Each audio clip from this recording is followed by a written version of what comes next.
way, we can go right ahead and talk about the matchups that happened last night in the Sweet 16 and the NCAA tournament. So there were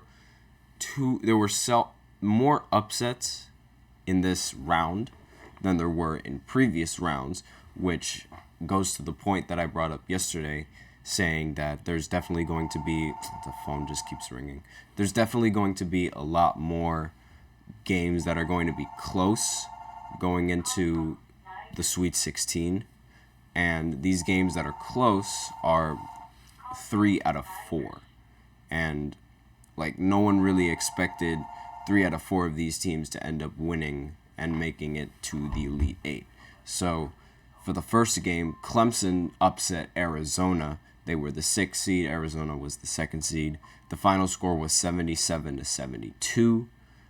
UConn ended up, that was the only team that was the major favorite that ended up winning. UConn ended up beating San Diego State 82-52, the only blowout that happened last night. Then in the next game, Alabama upset the number 1 UNC. So that was incredibly surprising because, again, Alabama is mainly known for football and not necessarily known for basketball. So the fact that they made it to the Elite Eight is very impressive. I talked about their head coach in the previous podcast. I knew he was going to make a difference. This was a very high-scoring game. And it's, again, like I mentioned in the previous podcast, Alabama really relies on their offense. And the game was close because UNC was only 2 points behind them. And again, it's just because they didn't have defense. Hopefully it won't affect them going into the next round where they have to go ahead and play Clemson. But we'll see how that goes. That game is going to happen tomorrow at 8:49. So be sure to tune into that game as well. But essentially, like all of these games, like a lot of them were very, very surprising with the outcome. So Chase Hunter scored 18 points, converted on a 3-point play with 25.7 seconds left, and they ended up beating Arizona 77-72, like I mentioned previously. And PJ Hall had added 17 points for the Tigers, and they advanced to face either the they advanced to play Alabama in the next round. So Clemson last reached the Final 8 in 1980 when there was 48 teams in the NCAA tournament. Coach Brad Brownwell was making his second appearance in the second week of March Madness and in his 14th season with the Tigers. So Omar Ballo scored 15 points and Caleb Love 13 for the second-seeded Arizona, which was really bad shooting from the field last night. They were 5 of 28 from 3. That's 17%. Love missed all 9 of his shots from the three-point line, and the Wildcats failed to reach the Elite Eight for the 12th time overall and the first time since 2015. So the Wildcats coach Tommy Lloyd was outset in the Sweet 16 for the second time in his 3 seasons. So UConn going up against San Diego State. Stefan Castle, he ended the game with 16 points and 11 rebounds for UConn, and the defending NCAA champion UConn decided to advance in the Elite Eight with another double-digit victory, beating San Diego 82-52. Cam Spencer scored 18 points. Tristan Newton added 17 points and 7 rebounds, and they will play the winner of the East region between Iowa State and Illinois, and that winner is Illinois. So they will compete against them for the spot in the Final Four. And a year after cruising to their 5th national championship, and they're probably going to win. They won their 6th NCAA tournament game by averaging almost 20 points, and the Huskies followed up blowouts last weekend with their 9th straight double-digit March Madness victory. So UConn basically had a home crowd in this game because the game was played in TD Garden, which gave them a very huge advantage.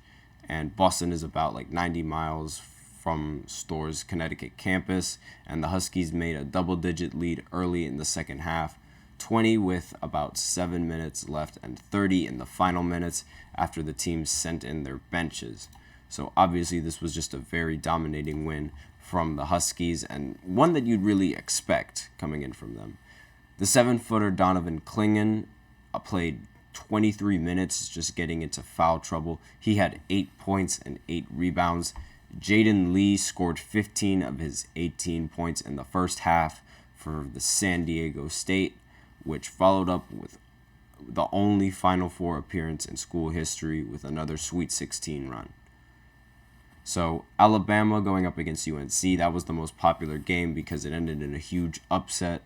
Grant Nelson converted a go-ahead three-point play with 38 seconds remaining, and Alabama beat the top-seeded North Carolina 89-87. Nelson finished with I like that name. Finished with a season-high 24 points, 19 in the second half, and he blocked R.J. Davis's attempt at a game-tying layup after giving Alabama the lead. Rylan Griffin added 19 points, tying his career high with 5 three-pointers, and Aaron Estrada scored 19 for the fourth-seeded Crimson Tide. So the Tide faced 6-seeded Clemson on Saturday for their first Final Four appearance, and the Tigers defeated the second-seeded Arizona, as I mentioned previously. So after Nelson blocked Davis's shot with 25 seconds left, Davis furiously dribbled around before missing a layup, and Tar Heels got called for a shot clock violation with 8 seconds left, and they were forced to foul, sending Nelson to the line, and he made both of the free throws, making the lead 89-85. And then Armada Bacot scored inside with 1 second left, leaving North Carolina trailing 89-87.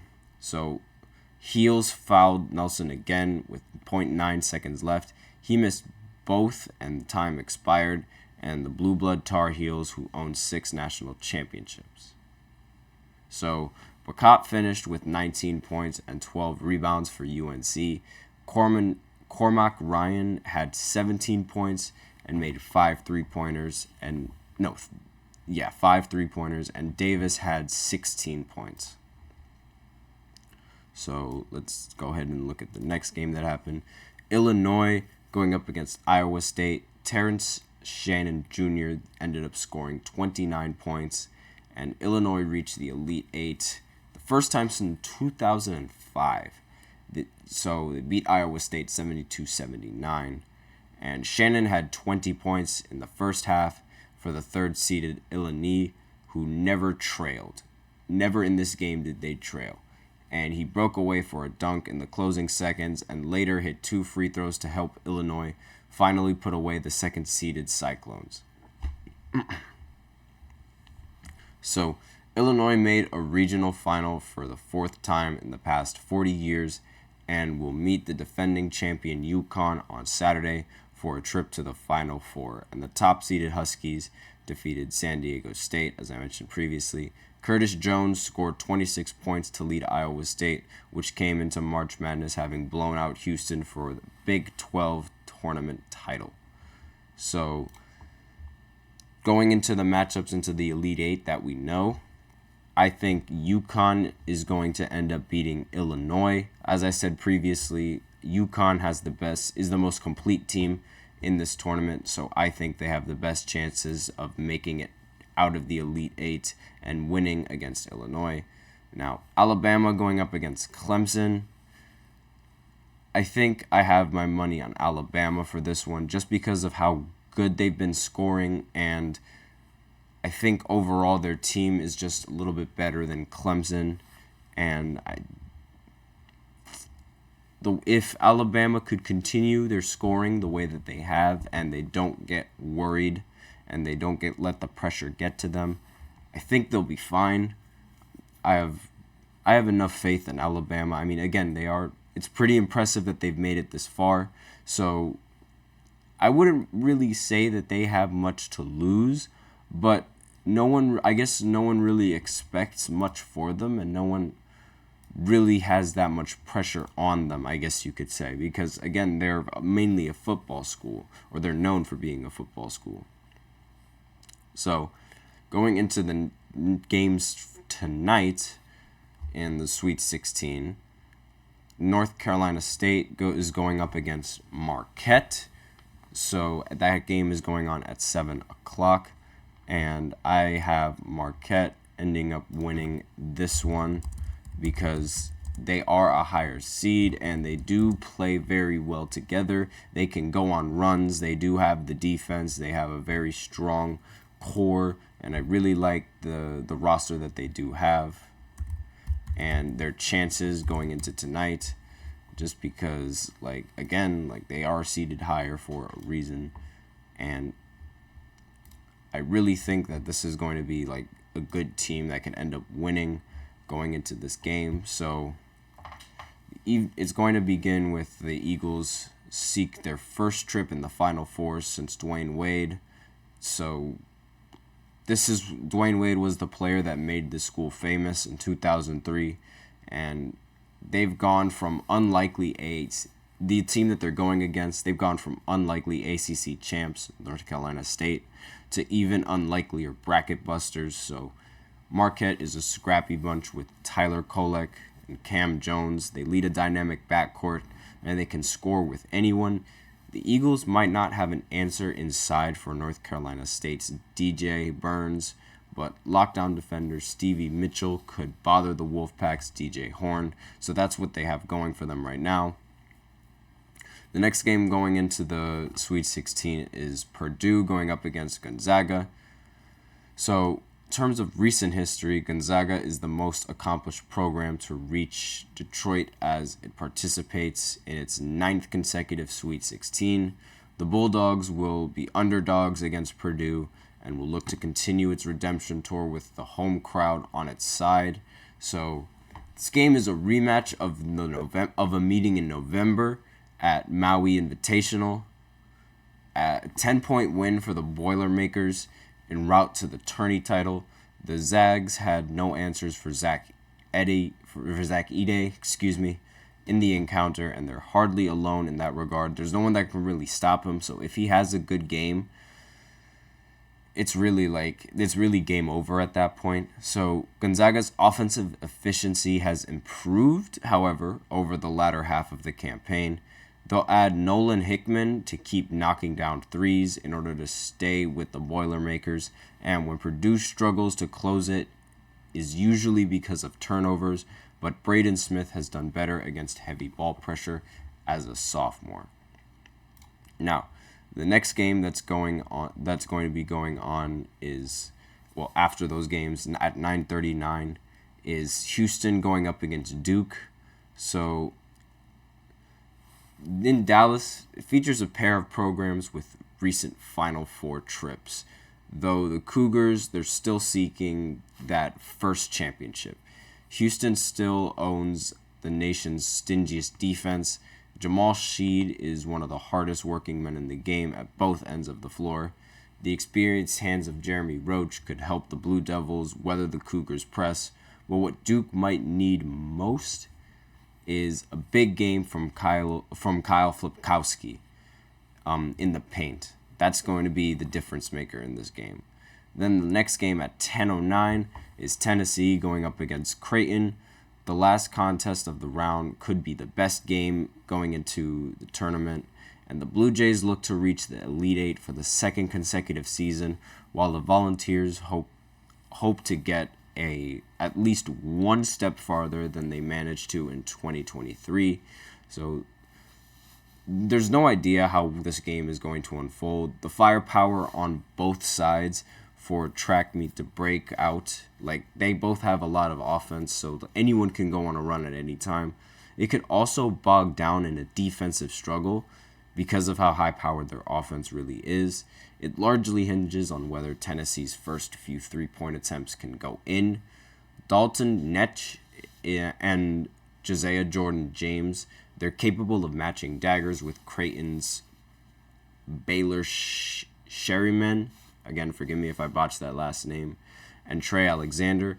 But the Volunteers are also equipped to clamp down the defense if their shots aren't falling.